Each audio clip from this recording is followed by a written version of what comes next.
Day one of the NFL Combine is in the books, and we got some thoughts on some guys who had fantastic days and some guys who may have put themselves in a position to be fits for the Cleveland Browns. Your latest Lockon Browns is live now.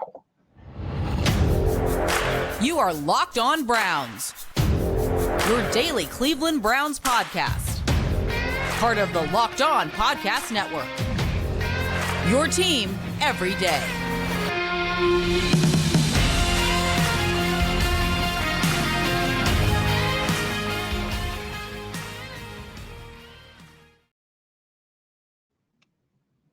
Welcome back, my friends, to the show that never ends, your daily delivery of all things Dog Pound, LGB on the LOB, the Locked On Browns podcast, brought by the Locked On Podcast Network.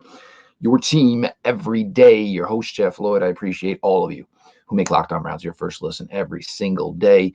The everyday crowd keeps growing. Don't be left out. Subscribe to Locked On Browns YouTube channel. Get in on the action. Show is always available. It's always free wherever you get your podcasts. Today's episode is brought to you by FanDuel. Make every moment more. Right now, new customers get $150 in bonus bets with any winning $5 bet. That's $150 if your bet wins. Visit FanDuel.com/lockedon to get started. From Indianapolis, day one of the NFL Combine is in the books. Defensive tackles, defensive ends, linebackers all took the field. Well, most of them took the field for their workouts yesterday.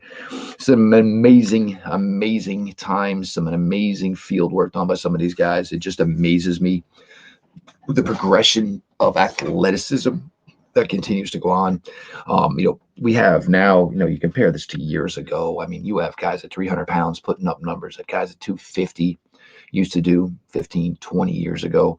Just, the work, the commitment, and such a dedication to their craft at an earlier age, diet, workouts, just puts together really some amazing things.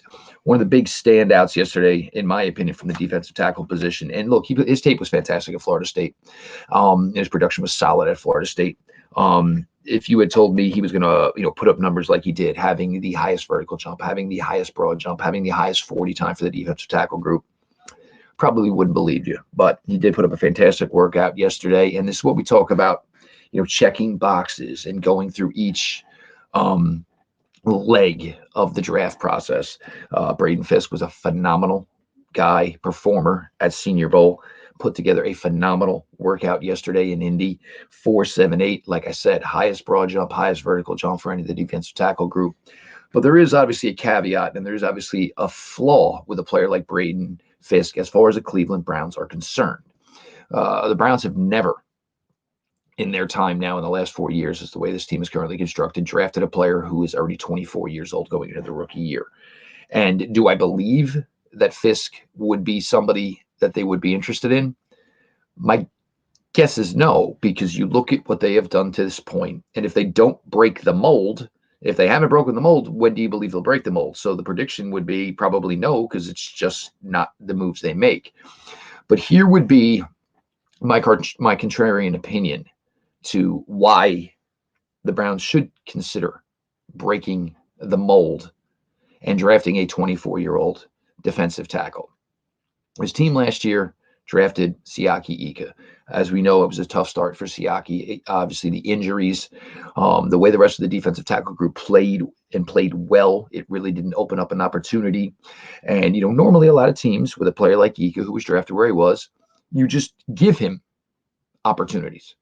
And the Browns didn't do that last year because they had other guys performing, of course, with Shelby Harris, with Tomlinson, the rebirth of Maurice Hurst, and, Jordan Elliott being part of that, four-man rotation. They never just gave Ika a chance. Like, the Browns in the past were, not a successful franchise. So that means guys got playing time just due to the fact that we drafted them. And, we're hoping they're going to be, franchise, cornerstone, foundation players somewhere down the road. They don't have to do that anymore. And it's a great position to be in, don't get me wrong, obviously. But you look at this now. Now, Fisk has already turned 24, which means his entire rookie season will be played at the age of 24. Siaki Ika will turn 24 during the regular season. So you look at both players, and both players will be playing their year 24 season this year. Now, Ika, who never got onto the field for this team in any meaningful capacity, and when he did get on the field, did not look like he was ready by any means whatsoever. Fiske was a stalwart this fall at Florida State, showed a great ability to defend against the run, showed a great ability to get after the quarterback as well. Had 3 sacks in one game. Great numbers. His on-field workouts yesterday were fantastic. So you look at this right now, you look at both players, individually, then collectively. Both players, you're saying this is age 24 season rather, which means you have 3 more years before you're discussing a possible contract extension with Siaki Ika. You look at Braden Fisk, you have 4 more seasons before you would even be looking about whether or not you would extend him. And yes, there is the most likely scenario that if you're going to get him for year 24, year 25, year 26, year 27, you may have no interest ever extending a player when you draft him at 24 years old.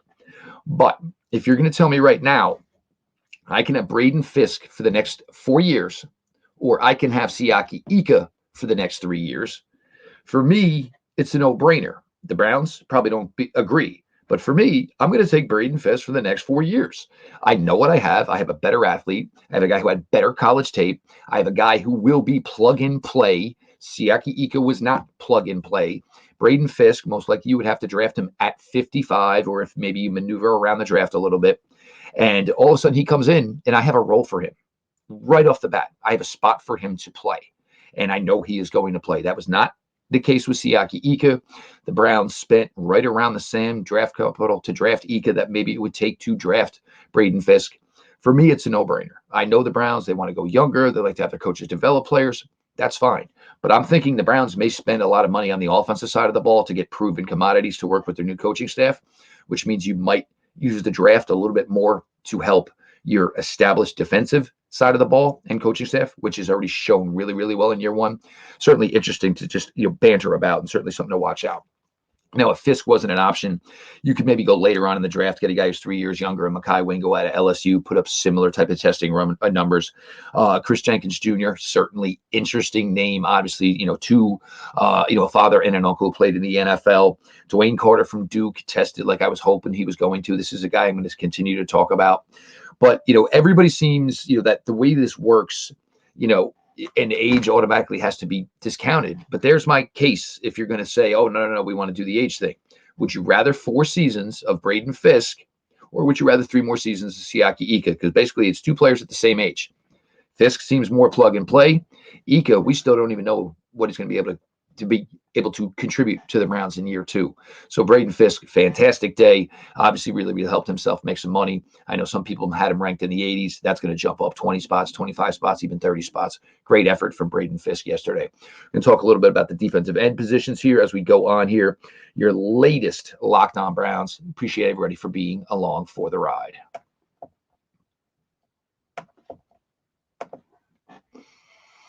Get buckets with your first bet on FanDuel, America's #1 sports book, because right now new customers get $150 in bonus bets with any winning $5 bet. That's $150 if your bet wins. Bet on all your favorite NBA players and teams with quick bets, live same-game parlays, exclusive props, and more. Just visit FanDuel.com/lockedon and shoot your shot. FanDuel, official sportsbook partner of the NBA.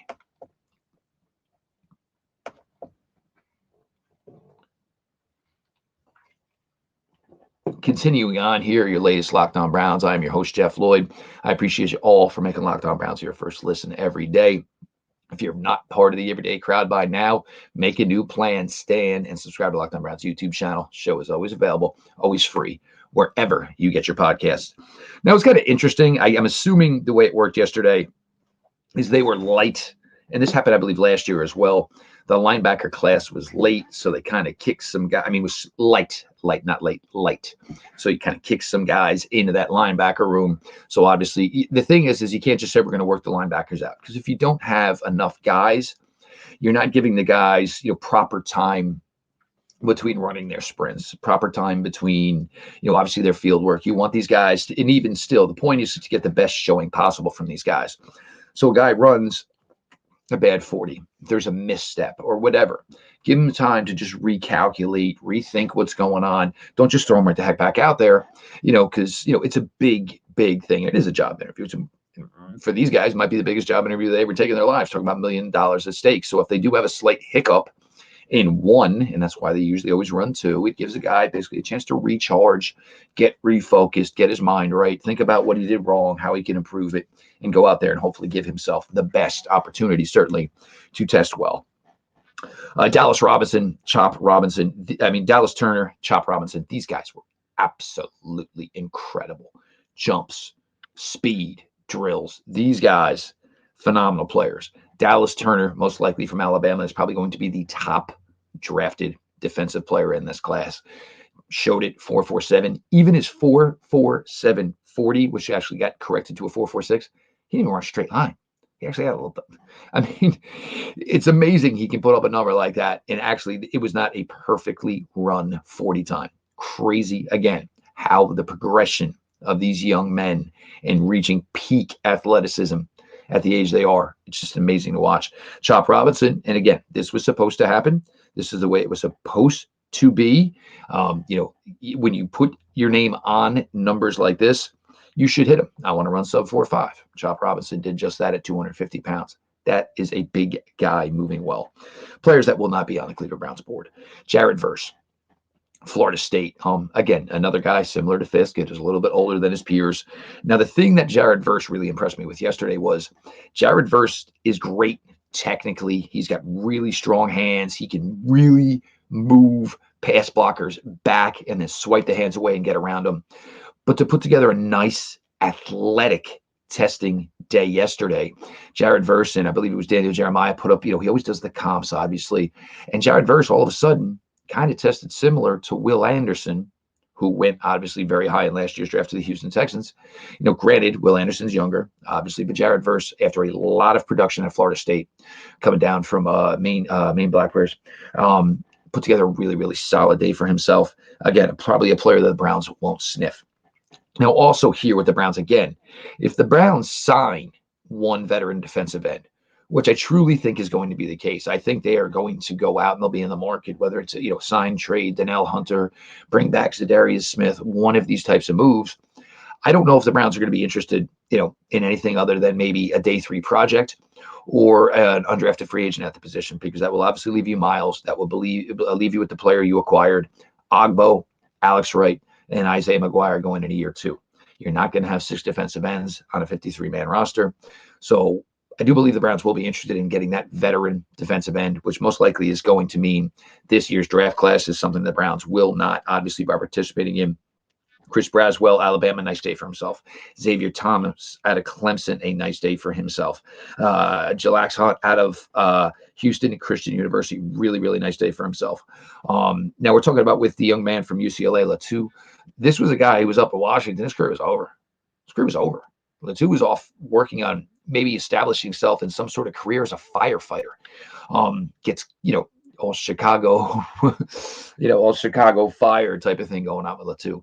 Gets to UCLA, obviously clean bill of health, gets the opportunity to get back into the game, and has just blossomed, obviously, last year, this year on the field, workouts solid. So here was a guy all of a sudden that had no idea where his, life in football was, because it was basically over, was, again, working in and looking into becoming possibly a firefighter for a career, and gets a new lease on life, obviously down in Pasadena.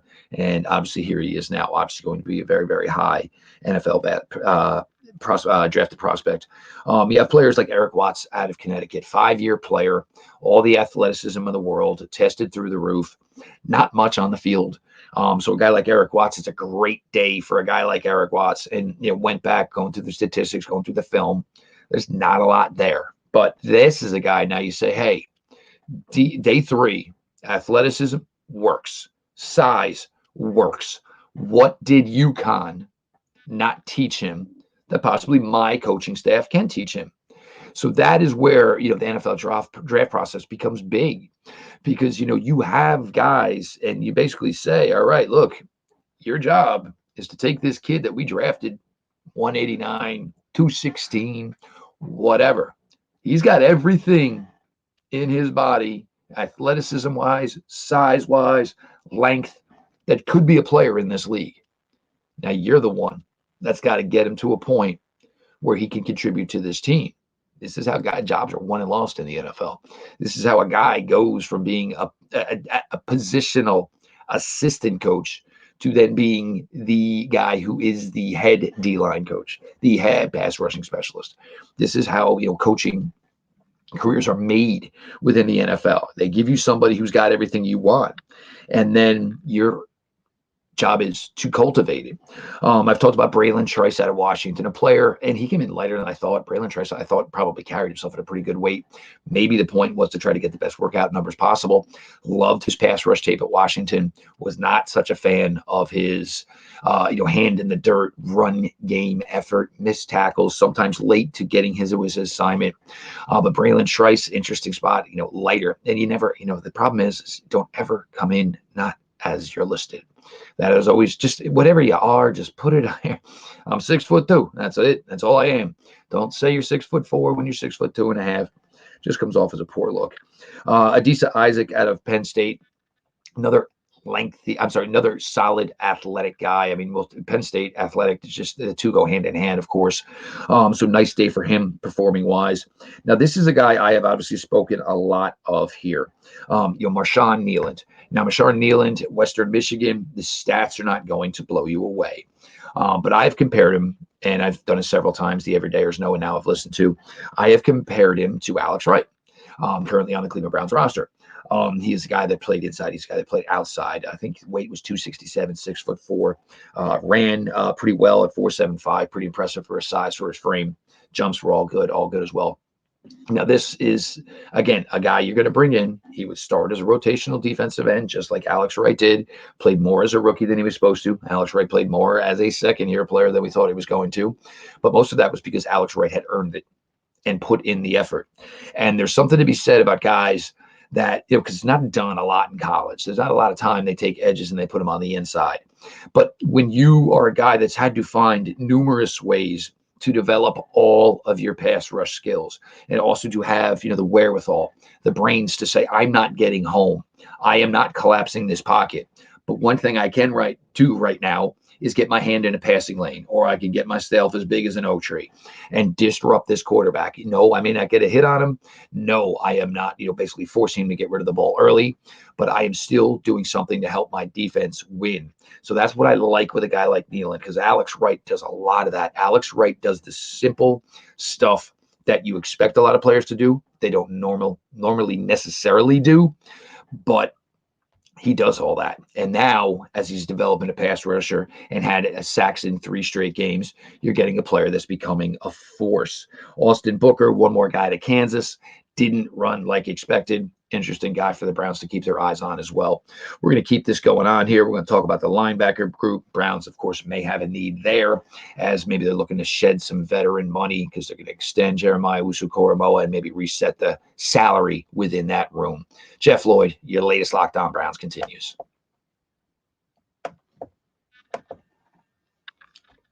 This show is sponsored by BetterHelp. What is the one thing you would do if you had an extra hour in your day? For me, would I make more content? Would I, make sure I can help get more done around the house? A lot of us spend our lives wishing we had more time. The question is, time for what? If time was unlimited, how would you use it? The best way to squeeze that special thing in your schedule is to know what's important to you and make it a priority.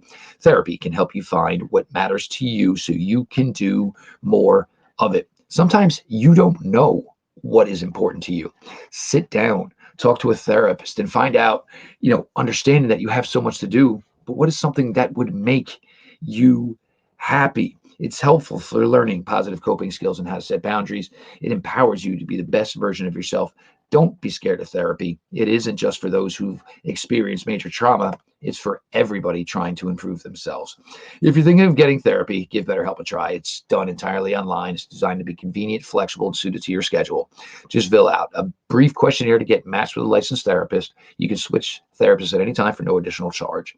Learn to make time for what makes you happy with BetterHelp. Visit betterhelp.com/lockedon today to get 10% off your first month. That's BetterHelp, HELP.com/lockedon.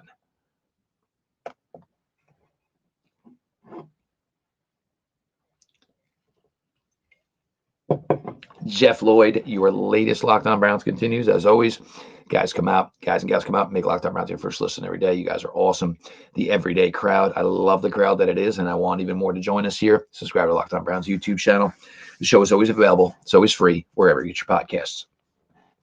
Now, the linebacker position, and now, you see with the Browns, it is not something that is highly valued. They don't draft it high. They don't spend a ton of money on it. Obviously, JOK is somebody that's probably going to buck that trend. And now just to give you an example, the 2020 NFL draft. Now, this would have been Andrew Berry's first draft. 4 linebackers went in round 1. Isaiah Simmons was one. Kenneth Murray was another. Jordan Brooks from Seattle was another. Patrick Queen from Baltimore was another. Isaiah Simmons has already been on 2 teams in the NFL. Of these 4 linebackers that were drafted in the 2020 first round, 0 had their fifth year options picked up. 0 will most likely be with the same team that drafted them in 2020 for the 2024 season. It's a sunken cost. The amount of linebackers that hit on a first round basis is very, very minimal. So this is something that the Berry Stefanski regime has done for their entirety since they've been here. And every year, the Cleveland Browns get more out of their linebacker room than they invested into it. So with that being said, the Browns now have to figure something out with that room. Yes, the rumors are they would like to bring back Sione Takitaki, but I'm sure there is a bottom line number there.